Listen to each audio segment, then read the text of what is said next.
भारतामध्ये संसदीय लोकशाही आहे आणि संसदीय लोकशाहीमध्ये लोकांनी निवडून दिलेले प्रतिनिधी जे असतात ते संसदेत असतात.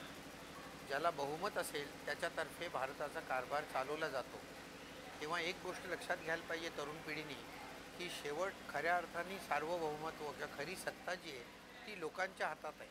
आपल्या राज्यघटनेची सुरुवातच आहे we the people of India.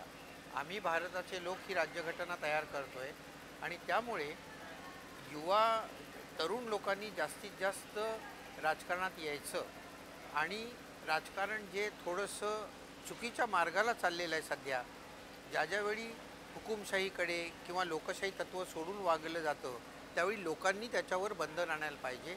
त्या दृष्टीने अशा तऱ्हेचं ज्याला आम्ही मॉक पार्लमेंट म्हणतो, अशा तऱ्हेच्या गोष्टी अशा संस्था जर का घेत असतील तर ते अत्यंत स्वागतार्ह आहे.